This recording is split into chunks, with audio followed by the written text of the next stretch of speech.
peux pas dire des affaires comme ça. Si je voyais qu'ils étaient vraiment comme, oh, c'est sorti tout seul, je suis vraiment désolée. OK, j'irai pas plus loin, mais c'est comme, ben là, c'est vrai, nanana. Oh non, il y en a qui étaient vraiment, oh ben là, c'est vrai, c'est une crise de nanana. Je suis comme, wow, OK. J'avançais même pas dans une discussion avec elle. J'allais voir un supérieur. Puis je dis en passant, tel préposé a eu tel propos, telle action avec une résidente, c'est inacceptable. Arrangez-vous avec ça. Ça, c'est un bon point que tu amènes parce que des fois, est-ce que vous pensez les propos de ces personnes-là enchaînent la négligence médicale qui pourrait résulter une blessure ou le décès d'un patient? Tout à fait. Tout à fait. Là, il y avait une étude américaine. Ils ont fait une étude chez des résidents. Puis, ils ont demandé, est-ce que vous pensez que les Noirs tolèrent moins la douleur que les autres? Puis, ils ont dit, ben oui, tolèrent mieux, pardon, la douleur que les autres. Puis, ils ont dit, ben oui, eux, ils ont mal moins rapidement que les autres. Donc, ce que ça fait, c'est que lorsqu'ils vont trier un patient, ils vont examiner un patient, ils vont donner beaucoup moins d'importance lorsqu'un patient se plaint de douleur et qu'il est noir qu'un patient d'une autre race. Il y en a qui disent sont capables d'en prendre. Ils en ont pris beaucoup déjà, sont capables d'en prendre. J'ai déjà entendu ça, puis j'étais comme ça, aucun rapport.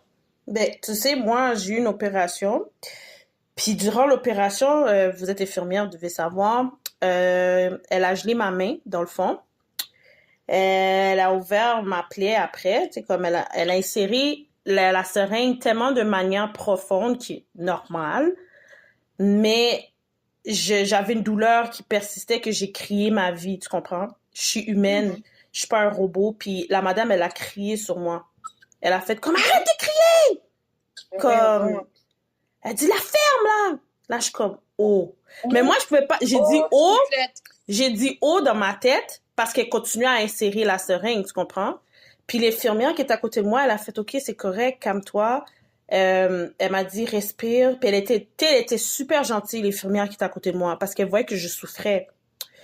Mais la madame qui a fait la chirurgie, by the way, she did a pretty bad job, parce que malheureusement, j'ai pas bien guéri. Puis ça a apporté d'autres problèmes, but it's okay.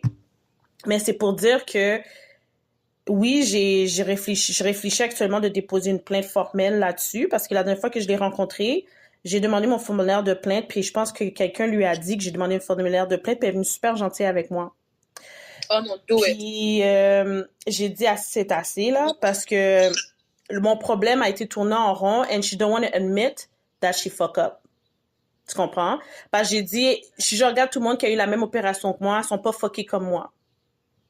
Comme j'ai perdu comme une certaine force dans ma mobilité, puis que non seulement ça a apporté d'autres complications dans tout ça, puis que avec la COVID, ça a comme pas aidé non plus, parce que là, tout était fermé, fait que là, moi, je pouvais pas être suivie par personne, puis que malgré qu'il y a eu de quoi dans le temps, encore maintenant, il y en a des médecins qui prennent des rendez-vous par téléphone, ben comme je l'explique la situation, puis elle m'a pas rien prescrit pour la douleur. Fait que j'ai dû comme m'organiser moi-même, faire des méthodes techniques médicales haïtiennes pour remédier à la douleur. Mais selon vous, en tant qu'infirmière, qu'est-ce que vous auriez conseillé à une personne qui est dans cette épreuve-là ou qui envisage de subir une opération? Parce que je pense qu'il y en a une qui a dit qu'elle était un bloc opératoire, je crois. Donc, si tu peux nous renseigner, nous conseiller, ben, ça serait très génial de ta part. Je vais travailler au bloc opératoire, mais aux soins intensifs, on utilise beaucoup d'anesthésie qui est utilisée au bloc opératoire pour endormir nos patients. Donc, honnêtement, je vais être honnête avec toi, j'ai pas vraiment d'astuce. Aux soins intensifs, on soulage, puis la priorité, c'est que tout le monde n'ait pas de souffrance parce qu'il y a beaucoup de traumas psychologiques et physiques liés aux soins intensifs. Il y a beaucoup d'études là-dessus. Mais c'est sûr que je pense qu'il faut s'asseoir avant d'être opéré, puis de parler avec l'anesthésiste, puis de toujours dire « OK, mais moi, j'ai vraiment peur d'avoir mal ». Puis d'être capable de faire ses recherches aussi pour savoir à quel point ça peut être souffrant, puis expliquer, avoir vraiment les informations pour savoir « OK, mais quel genre d'anesthésie vous allez utiliser sur moi? Si ça fonctionne pas, c'est quoi l'autre option? » juste pour être éduqué puis être préparé mentalement. Puis je pense que ça prépare beaucoup mieux justement à l'opération à ce moment-là. Puis de pas parler au chirurgien. Le chirurgien, je vais être honnête avec vous, oui, il va savoir, mais son but, c'est l'opération. C'est vraiment l'anesthésiste qui va vraiment s'occuper de s'assurer que le patient est complètement gelé. Donc, si jamais, parce que ce qui se passe souvent, c'est que les anesthésistes ont parfois des urgences, des fois ils font ils doivent sortir rapidement de la salle puis revenir après. C'est pas long, mais des fois, c'est le petit instant, peut-être de 2 minutes, qui fait que, bon, peut-être qu'il faut augmenter la sédation, peut-être que l'analgésie n'est pas suffisante. C'est sûr qu'il y a toujours un inhalothérapeute au chevet. L'inhalothérapeute va s'occuper aussi va surveiller pour être sûr que le patient est bien soulagé aussi. Puis que sa respiration, tout va bien, mais il faut quand même l'ordonnance de l'anesthésiste. Donc, c'est vraiment, je pense, de se préparer mentalement puis de s'asseoir avant d'être opéré avec l'anesthésiste pour savoir comment ça se passe. Puis que si vous n'êtes pas satisfait de la réponse de l'anesthésiste, ben vous dites, je suis pas satisfait de la réponse, puis que il me faut plus d'informations, puis pour moi, c'est inacceptable. Parce que le patient, c'est lui le client, là, je veux pas, là. Donc moi, j'ai l'impression... Oh, excuse. Non, j'allais juste dire, notre système, oui, est public, mais on paie tout le monde pour le système veut pas. Donc, c'est important de prendre le temps. Puis, je pense qu'il y a une culture, surtout au Québec, on a peur de demander certaines questions au médecin, puis on ferme les yeux, puis c'est le médecin. Mais c'est pas un dieu, là. C'est un humain comme les autres. Il fait des erreurs comme tout le monde. Puis, c'est à vous, si vous voulez un excellent service, c'est vous rassurer du service que vous allez avoir, de vous asseoir, puis à ce moment-là, vous ne pourrez pas vous dire « Oh, j'aurais peut-être dû demander » ou telle chose, c'est pas bien passé. Donc, je pense que ça, c'est mon opinion à moi. J'ai réalisé quand les conversations sont mieux faites avant l'opération, à ce moment-là, l'opération se passe beaucoup mieux. Exactement. Moi, j'ai pas eu de conversation. Ils m'ont juste appelé. Vas-y. C'est ça, ils m'ont juste appelé. Puis ils m'ont rentré dans la salle, puis ils m'ont dit OK, veuillez vous asseoir. Puis elle a dit donc là la madame a dit on va geler votre main et puis ça va faire mal pendant les premières secondes, puis après ça va OK, ça va être douloureux, mais ça va juste durer quelques instants, ça va pas être long. Puis c'est tout. Moi j'étais comme OK, parfait, fait que moi je m'assois, tu sais, je lui fais confiance. Et puis malheureusement la madame a juste flip sur moi, puis j'ai trouvé ça tellement bizarre comme vibe que j'ai trouvé ça tellement pas professionnel parce que déjà là, ça me tentait même pas de faire l'opération. Elle m'a dit que on pouvait plus m'injecter de la cortisone, qui était pas vrai, parce que après l'opération, j'ai eu une boule qui a poussé dans mon pouce. Puis elle m'a injecté de la cortisone, tu comprends? Fait que là, je lui ai dit, mais tu m'avais dit que si tu pouvais plus m'injecter de la cortisone, donc il fallait absolument que je me fasse opérer. Puis maintenant, tu m'injectes de la cortisone, fait que ça fait pas de sens, qu'est-ce que tu me dis? Fait que j'aurais pu juste avoir l'injection de cortisone qui allait m'aider pour les douleurs. J'aurais pas eu besoin de subir l'opération.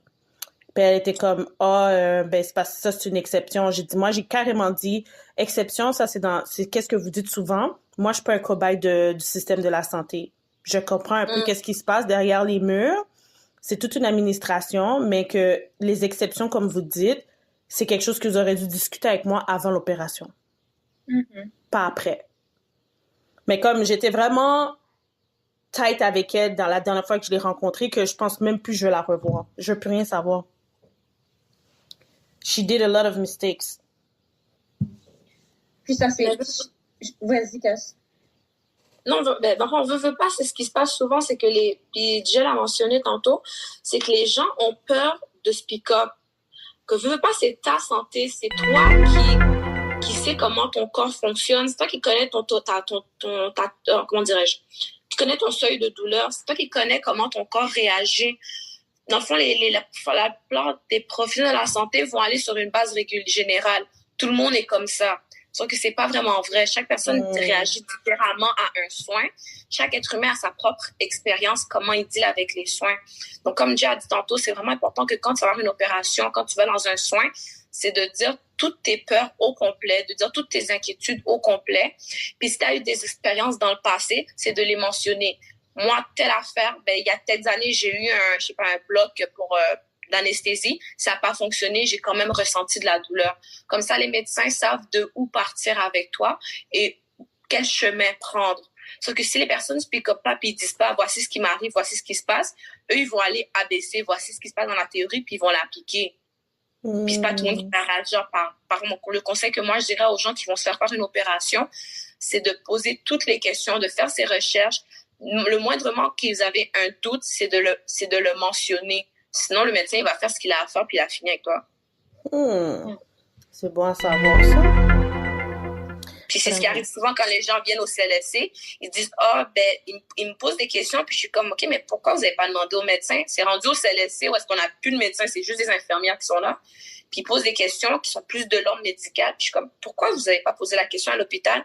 Puis ce qu'ils me disent souvent, c'est plat, c'est, mais le médecin était pressé, ou bien telle personne était pressée, ou bien il me disait, on vous expliquera après. Puis finalement, dans le après, ça se perd dans la documentation, puis on s'en souvient plus après ça. Bon, tu vois, ça c'est tellement vrai aussi. C'est un point, je pense, qui explique pourquoi il y en a qui sont démotivés par le système médical parce que, comme tu l'as dit, le but de cet épisode-là, c'est d'éduquer les gens qui vont écouter l'épisode en question et qui vont vous suivre sur votre propre podcast à vous. Parce que c'est sujet éducatif, mais c'est aussi des notes à prendre parce que avec l'histoire de la COVID, là, on vit un reconfinement qui est volontaire. Puis là, on le vit en automne, donc ça va être comme encore plus comme dur mentalement. Fait que là, il y a des gens qui vont probablement penser qu'ils sont malades, mais c'est juste à cause que il y a une raison X qui pourrait être peut-être pas la cause qu'ils auraient la COVID, mais que peut-être que vous, en écoutant vos épisodes, ils vont pouvoir comme prendre note puis dire OK, je peux comme descendre mon anxiété, je peux comme arrêter de capoter, j'ai peut-être même pas besoin d'appeler 811, puis je fais mes propres recherches. Fait que tu sais, c'est quand même, en tout cas moi personnellement, je trouve que c'est une très bonne initiative votre podcast parce que quand je l'ai vu, j'ai fait oh damn, it was about time. Puis là, j'ai écouté puis j'ai dit yo, c'est ça net là. Puis j'ai vraiment aimé, comme j'ai dit, écoute, j'apprends beaucoup de choses. Puis, tu sais, être une personne qui va souvent à l'hôpital, c'est mais être derrière, qu'est-ce qui se passe, puis regarder des émissions à la télé, oui, c'est j'appelle ça une partielle de réalité, mais que quand on parle avec des personnes qui sont dans le milieu, c'est toute une autre affaire. Puis là, comme, je vais enchaîner pour que vous puissiez me dire, c'est quoi la différence entre une préposée bénéficiaire, infirmière auxiliaire, infirmière chef ou clinicienne? Puis comment que nous, en tant que patients, on devrait collaborer avec eux? On a notre préposé qui va être là principalement pour les besoins de base du patient. Donc, ce qui est pour aider à manger, l'aider à se laver. C'est vraiment, parfois, on va leur demander aussi de préparer les patients pour qu'ils puissent partir en examen. Des fois, c'est eux qui doivent les amener aussi en examen. Donc, les déplacements du patient.